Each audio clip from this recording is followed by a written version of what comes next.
हमारा अगर मकान नहीं बन रहा, परेशान हो गए हैं, कब बनेगा? तो निश्चित यह समय आपके लिए आ गया है, मकान भी बनेगा और धन भी अचानक आएगा। मकर राशि वाले जातकों के लिए मई मास सन 2025 बहुत ही उज्जवल भविष्य की ओर बढ़ रहा है। राहु देव 18 तारीख से द्वितीय भाव पर धन के भाव पर आ रहे हैं, लेकिन एक काम आपको करना पड़ेगा।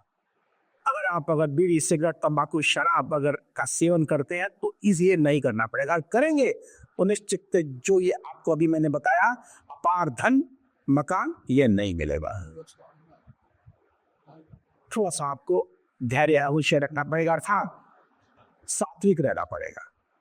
इसके साथ साथ सूर्य देव आपके चतुर्थ भाव पर अर्थात तो मान सम्मान प्रतिष्ठा सक्सेस या युग अगर आप नौकरी अगर की तलाश में है तो नौकरी आपको अवश्य मिलती हुई दिखाई दे रही है। बृहस्पति देव आपके पंचम भाव पर बैठे हैं, लेकिन यहाँ से 14 तारीख को यह छठे भाव में चले जाएंगे। तो छठे भाव में जब जाएंगे तो निश्चित देखिए सुखों में कमी तो अवश्य करेंगे, और ऐसी ना हो इसके लिए एक छोटा सा आपको उपाय मैं दूंगा कामाख्या का, जिसको करके आप निश्चित इस बृहस्पति देव को अपने अनुकूल बना सकते हैं और अपनी वैभवता संपन्नता बरकरार रख सकते हैं। इसके साथ मंगल देव आपके सप्तम भाव पर विराजित है, तो यह आपके पार्टनर के स्वभाव को उग्र बनाएगा, गर्म करेगा।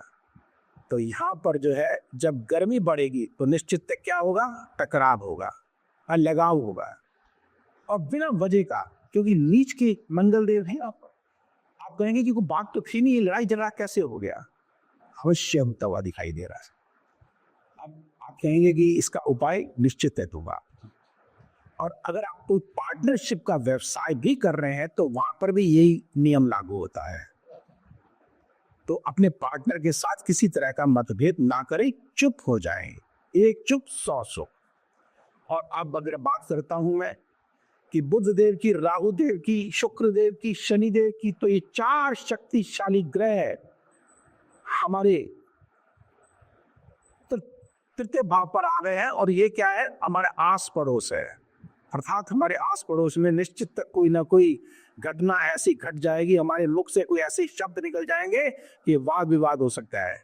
और इसका संबंध सीधा भाग्य से होगा, अर्थात भाग्य में अवरोध। अगर आप कोई कार्य कर रहे हैं तो पड़ोसियों के कारण से कार्य को खराब हो जाना, नजर लग जाना, और आपको ऐसा लगेगा कि हाँ अरे इसने तो भाई नजर लगा दी, कुछ ना कुछ गड़बड़ है, या यूं हम बुरी शक्ति के शिकार हो गए हैं। निश्चित होंगे, बनते बनते कार्य आपके बिगड़ेंगे।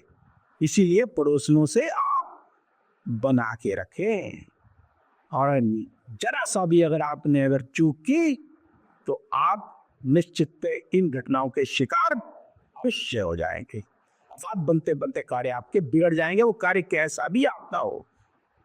अगर आप विदेश जाना चाहते हैं, अपने भाग्य को चमकाना चाहते हैं, धन से संबंधित है, विवाह से संबंधित है, ये पढ़ाई से संबंधित है, सब कार्यों में बाधा अवश्य आएगी, क्योंकि शुक्र देव वैभवता संपन्नता के स्वामी, उन पर ग्रहण लग रहा है। बुध देव हमारी बुद्धि पर ग्रहण लग रहा है, और शनि देव हमारे पैसे पे ग्रहण लग रहा है। अर्थात अगर इन सब से बचना चाहते हो तो एक छोटा सा कामाख्या का उपाय बताऊंगा, जिसको करके निश्चित है आप इन बुरी शक्तियों के शिकार नहीं होंगे। आप शनिवार के दिन पीपल के पेड़ पर जाइएगा, एक दीपक जलाइएगा, और दीपक के पास 2 बताशे रखिएगा, और कामिया सिंदूर का तिलक उस दीपक को लगा दीजिएगा, और वही हाथ जोड़ के प्रार्थना कर लीजिएगा।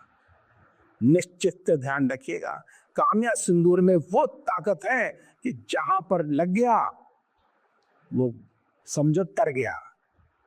तो आप इस कार्य को करके इन कष्टों से मुक्त अवश्य हो सकते हैं। और अगर फिर भी अगर आप बाधित हैं तो नंबर स्क्रीन पर दिए गए हैं, व्यक्तिगत रूप से भी आप में से संपर्क कर सकते हैं। और एक विशेष जानकारी, और आप जब भी अपनी पत्रिका किसी को दिखाएं तो अपनी डेट ऑफ बर्थ दीजिएगा, अपनी समस्या ना बताएं। आप अपनी डेट ऑफ बर्थ दे करके अपनी समस्या ना बताएं, मैं बताऊंगा आपको आपकी समस्या क्या है। आप तभी तो विद्वान की विद्वता को जान पाएंगे। अगर उन्हें अपनी समस्या से ही बता दी तो इसका अर्थ है कि उनके अंदर विद्वता है। वो आपको उपाय भी सही देंगे, और उपाय सही देंगे तो आप तो फलित भी होगा। तो नंबर स्क्रीन पर दिए गए हैं, आप व्यक्तिगत रूप से भी मेरे से संपर्क कर सकते हैं। तो अब जाने से कुछ छोटा सा निवेदन, लाइक करें, सब्सक्राइब करें, बेल बटन को अवश्य अवश्य दबाएं, जिससे अगला वीडियो आपके पास सबसे पहले पहुंचे और आप लाभान्वित हो सकें। तो मुझे दीजिए आज्ञा। जय माता दी।